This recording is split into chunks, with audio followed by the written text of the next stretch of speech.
Salut à tous, bienvenue dans Maman j'ai raté l'actu, le journal audio des 8-12 ans.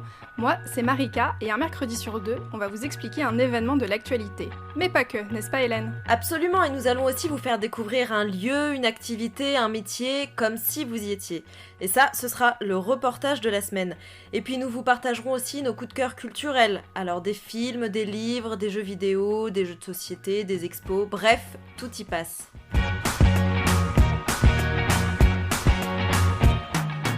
Cette semaine, Marika, je suis allée enquêter sur des activités que l'on peut faire en classe. Alors, vous ne le savez peut-être pas, jeunes auditeurs, mais vos instituteurs et vos institutrices n'ont pas forcément l'argent ni le temps de créer de nouvelles activités à faire à l'école. Alors, des associations s'occupent d'imaginer ces ateliers et je suis partie en découvrir quelques-unes. On commence tout de suite avec un cours pratique d'électricité et ça doit te rappeler tes cours de technologie, Marika, non ? Bon ou mauvais souvenir ? Honnêtement, pas très bon à l'époque, c'était pas du tout ce qui m'intéressait, mais en fait, vu comment t'en parles, ça m'intéresse déjà un petit peu plus. Bah oui, tu vas voir, je pense que tu aurais adoré cet atelier. Alors là, il y a une dizaine d'enfants qui sont autour d'une table. Il y a plein de bazar sur cette table. Il y a des fils, des morceaux de carton, des petites LED, c'est-à-dire des sortes de petites ampoules, des tournevis. Et puis tout le monde sait faire, il y a vraiment beaucoup d'animation. Donc ça, c'est la LED. Ça, c'est une LED que tu as fait ? Bah, je voulais faire une LED, mais non, c'est un interrupteur que j'ai fait.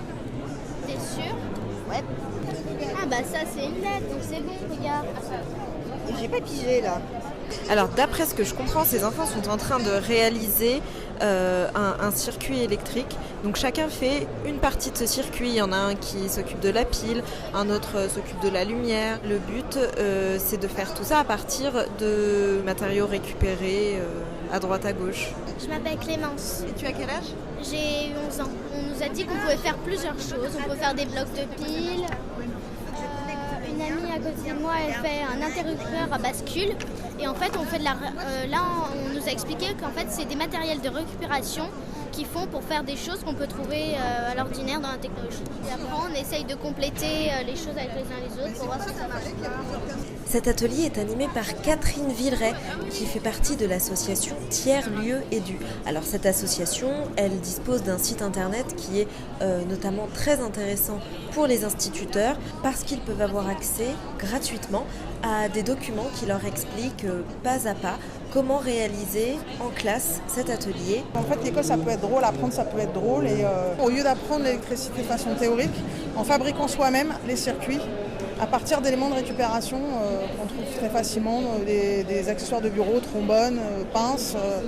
Ça permet à chaque élève de personnaliser un élément du circuit qu'il a fabriqué. Souvent les maîtresses, déjà elles n'ont pas beaucoup de temps parce que le programme est très très surchargé. Donc souvent c'est justement la partie électricité qui saute parce qu'elles ont l'impression que c'est trop compliqué. Et là, d'un seul coup, la prof de 6e, elle était hallucinée. Ils ont été super sages. Il y a eu quand même 3 circuits faits en une demi-heure. Même ceux qui n'ont pas réussi à finaliser le circuit, ils ont appris quand même quelque chose. Donc voilà, c'est la mémoire des mains. Moi, quand j'étais petite, je démontais mes jouets, quoi. Mais je jouais pas avec, je les démontais. Et je préférais les jouets des garçons parce qu'il y a beaucoup plus d'électricité dedans, c'est plus rigolo. L'atelier est maintenant terminé et j'en profite pour partir à la rencontre d'Adrien Paillet. Il est président de l'association Educabot et si je m'intéresse autant à cette association, c'est parce qu'elle bénéficie d'un partenariat avec Lego. Chaque année, Lego organise une sorte de concours international à partir d'un thème particulier. En gros, on s'inscrit pour recevoir un pack de Lego, il est différent chaque année. Il faut être au minimum 6 pour pouvoir s'inscrire. Donc cette année, par exemple, on est sur construire la ville de demain. Donc les enfants doivent s'interroger comment construire un bâtiment qui soit écologique, durable, accessible à tous. Accessible à tous, ça veut dire quoi par exemple ? Accessible à tous, donc accessible au handicap, voilà, si on est aveugle, si on est dans un fauteuil roulant, si on a un accident. Et donc en partant d'abord sur les bâtiments qu'on connaît, donc l'école, la maison, etc. Si on devait la reconstruire, qu'est-ce qu'on y changerait ? Et progressivement, ils apprennent à programmer des robots pour résoudre ces solutions-là. Et ici, on trouve donc une construction d'enfants, hein, donc c'est des CE2, où ils ont, avec la grue, ils ont robotisé la grue pour amener, ils en sont à la partie, le chantier. Donc ils ont créé la grue avec robotisé pour qu'elle monte les charges au premier étage. Et là, on ne voit pas bien, mais il y a un capteur en dessous qui fait que quand ça monte, ça prévient. Parce que il peut y avoir des accidents, etc. Donc pour sécuriser leur chantier. Programmer un robot, ça paraît compliqué. Vous êtes sûr qu'on peut tous y arriver ? Oui, il y a des outils, c'est ludique, pédagogique. Et on a un objectif. Comment on va faire un robot qui atteint cet objectif-là ? Demain, il y aura plein de robots. On doit en avoir peur, on ne doit pas en avoir peur. Pourquoi on n'en a pas peur ? Parce qu'on a conscience de ce qu'ils font, de ce qu'ils apportent, qui permet de tranquillement construire la vie de demain. Par contre, Lego, ça me branche bien, ça a l'air top. Oui, ça m'a beaucoup plu aussi, et surtout que c'est quelque chose que l'on peut faire en classe, mais aussi avec des copains ou des cousins. En fait, il suffit d'être 6 pour s'inscrire. Le kit coûte 75 € et chaque kit, bien sûr, est adapté à la tranche d'âge qui s'inscrit. Et à partir de 9 ans, attention, alors là ça devient sérieux puisqu'il s'agit carrément d'un concours. Après avoir travaillé tout au long de l'année sur le thème, les groupes viennent présenter leur construction et doivent expliquer pourquoi c'est une super idée en gros. Il y a d'abord des rencontres en région, puis au niveau du pays et enfin une finale internationale est organisée. En tout cas, moi, effectivement, je trouve ça hyper cool de se dire que tu travailles sur un projet en France, mais que plein d'enfants à travers le monde travaillent sur la même chose et doivent se poser les mêmes questions, chercher les mêmes réponses. Alors du coup, si toi ça te fait envie, je pense que la meilleure manière c'est d'en parler toi-même à ton instituteur ou à ton institutrice ou à ton professeur parce qu'ils n'ont pas forcément l'idée, ça veut pas dire que ça les intéresse pas, mais c'est toujours mieux, ça leur fera certainement plaisir de faire un projet avec toi ou ta classe. Exactement, et donc toutes les informations, les noms des associations se trouvent en description de l'émission.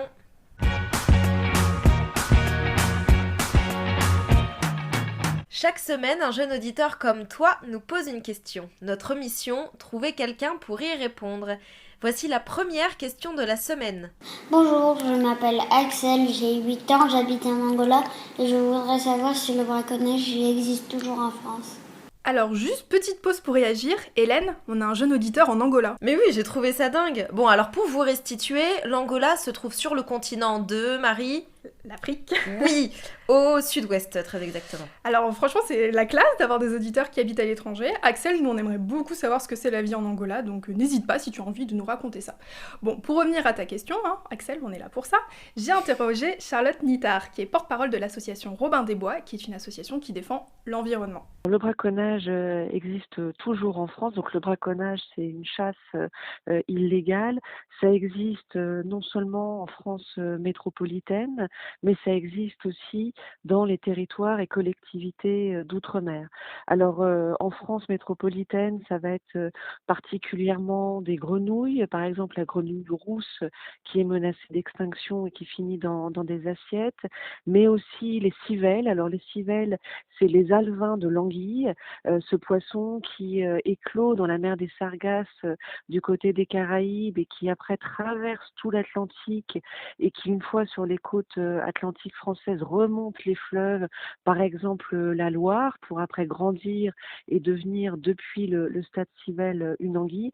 Et ces petites civelles, donc qui sont de quelques centimètres et qui sont translucides, sont très appréciées dans la restauration et en particulier en Asie. Et donc il y a beaucoup de braconnage en France de civelles qui après sont transportées vivantes dans des poches d'eau et qui sont évacuées vers l'Asie dans des valises, par avion, jusqu'en Chine en particulier.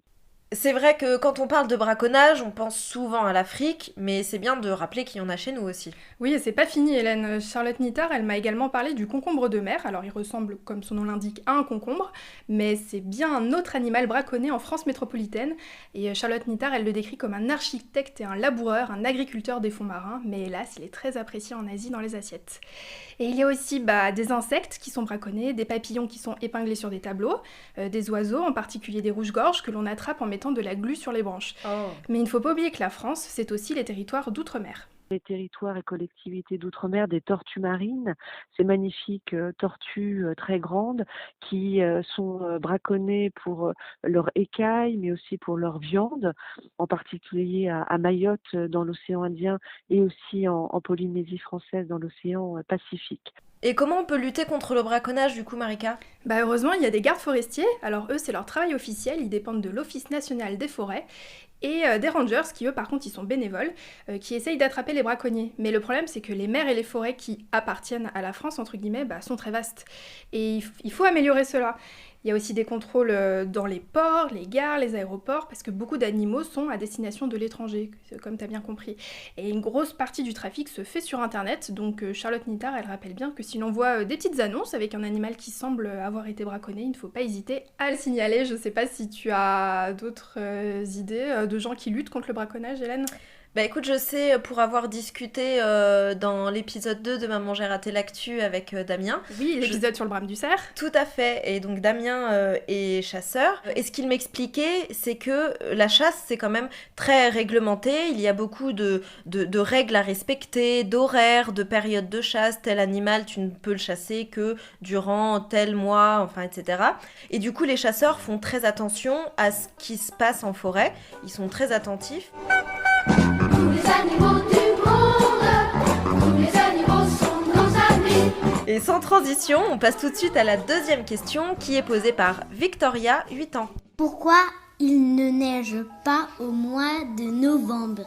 Ah, la neige, qu'on l'aime ou qu'on la déteste, elle fait toujours parler. Je voudrais un bonhomme de neige. Alors pour te répondre Victoria, j'ai parlé avec Étienne Capiquian, il est prévisionniste à Météo France. Pourquoi il n'a pas neigé en novembre? Alors ça dépend où on habite, parce que par exemple sur le centre-est de la France, il y a eu un gros épisode de neige en pleine à la mi-novembre sur la région Rhône-Alpes qui a causé des dégâts. Donc probablement que la personne qui a posé cette question n'était pas de cette région. Il y a même floconné jusqu'en Île-de-France. Donc la neige par contre a été absente des plaines du sud-ouest, du littoral atlantique, là où les températures étaient plus douces. Effectivement, il y a de nombreuses régions de France qui n'ont pas vu de neige ce mois de novembre. On peut très bien avoir de la neige en novembre, mais ce n'est absolument pas systématique. Alors, on peut revenir justement sur la climatologie de la neige en France. Donc, c'est bien sûr pendant l'hiver qu'on a le plus de chances d'observer des chutes de neige, en plaine, je dis, parce qu'en montagne, ça peut être sur une période plus longue, puisqu'il fait plus froid. Donc, en plaine, c'est typiquement pendant les 3 mois d'hiver, décembre, janvier, février, qu'on a le plus de chances d'avoir des chutes de neige, mais il peut aussi neiger par moment dès l'automne, en octobre, novembre, ou au printemps, en mars, avril, voire début mai. La saison où on peut voir de la neige en plaine en France s'étend potentiellement du mois d'octobre, de la mi-octobre, disons, jusqu'à la mi-mai, avec une occurrence plus forte entre décembre et février. Preuve que la neige, ça peut vraiment être n'importe quand. Il a neigé le 18 mai 1935 à Paris. Je te laisse imaginer, Hélène. Non mais normalement au mois de mai on commence, il y a des fleurs dans les arbres, on commence à faire des barbecues. Pas cette année. Ouais, ça me laisse perplexe là. Du coup, petit rappel de ce à quoi vous devez vous attendre pour espérer avoir de la neige. La neige, bien sûr, est intimement liée à la température, puisqu'il faut avoir des températures très voisines du 0 degré, ou en tout cas, s'il fait 10 degrés, il ne neige pas. Après, il peut y avoir parfois de la neige humide par des températures légèrement positives, mais la grande majorité des épisodes neigeux en France se produit par des températures proches de 0 degré. Il faut qu'on ait de l'air froid plus en altitude, à température négative, et qu'au niveau du sol, on soit pas trop loin du 0 degré. En tout cas, ça m'a bien donné envie d'aller au ski. Oui, et moi ça fait plusieurs années que j'ai envie d'y aller et que je t'embête tous les ans pour qu'on y aille, Marie. Voilà. On va finir par y aller, promis.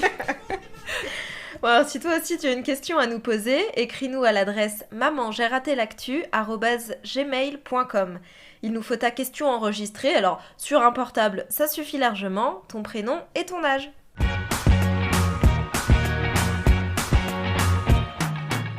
Marie, c'est bientôt Noël. Oui, enfin Hélène, t'emballe pas, il reste encore un mois. Oui, alors bon, c'est vrai, mais pour vous aider à patienter, chers auditeurs, je vous conseille d'aller faire un petit tour à la fête de la Saint-Nicolas. Il y en a un petit peu partout en France, même si les plus belles et les plus célèbres sont dans le nord et dans l'est de la France. Et dis-moi, c'est qui ce monsieur Saint-Nicolas ?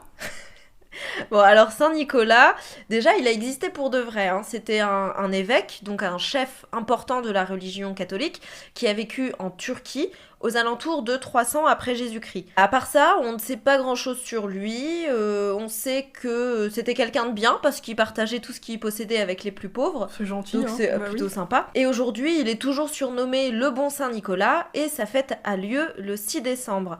Donc avec un peu d'avance, bonne fête à tous les Nicolas qui nous écoutent. Mais du coup, en fait, il y a zéro rapport avec Noël.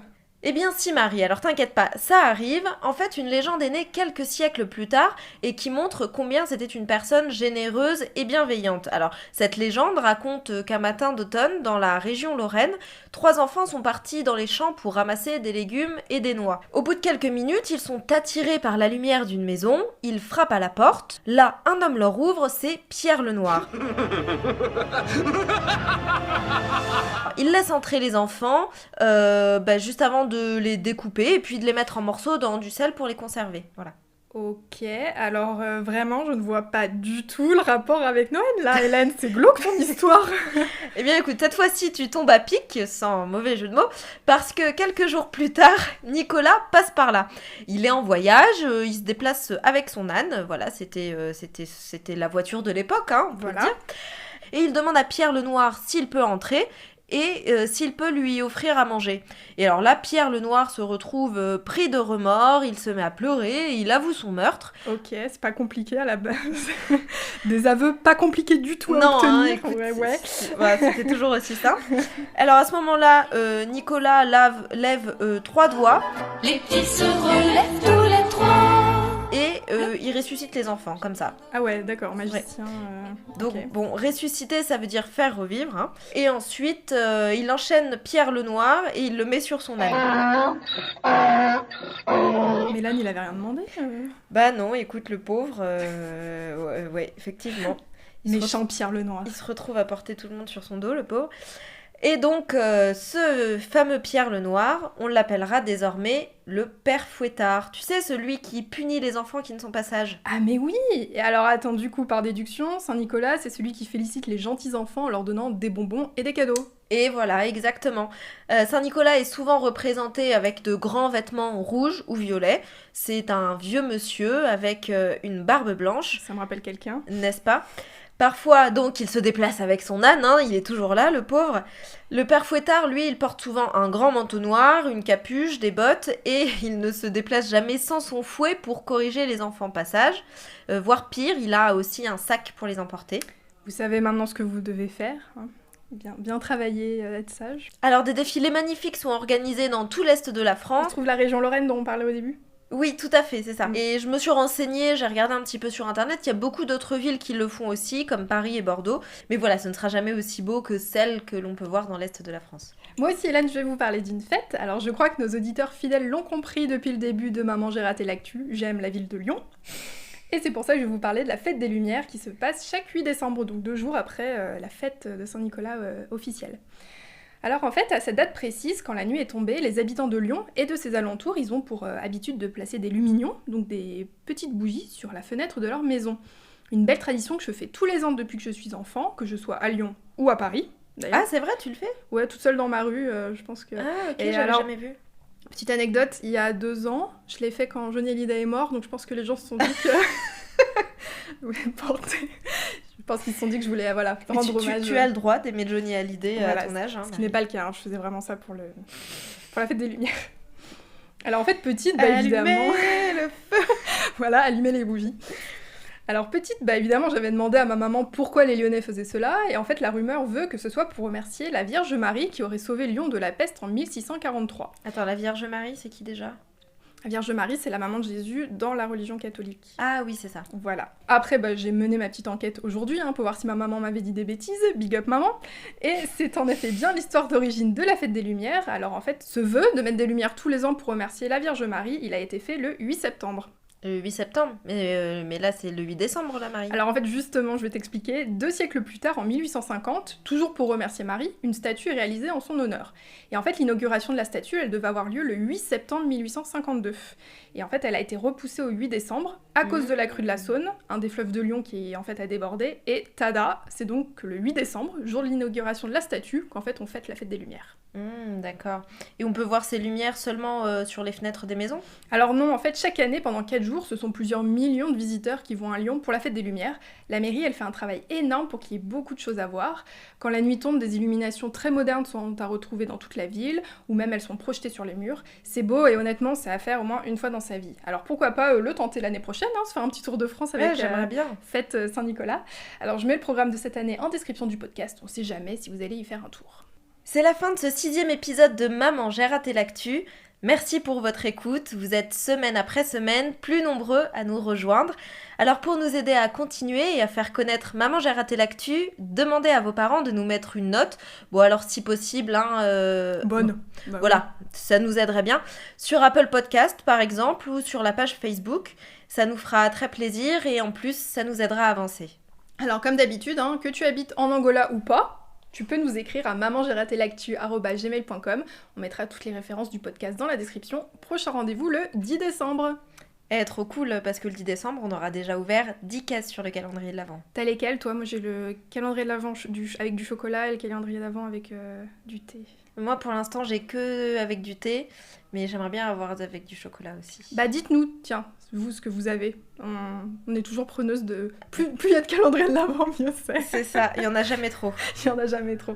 Bon, en tout cas, bonne quinzaine à tous. À dans 2 semaines.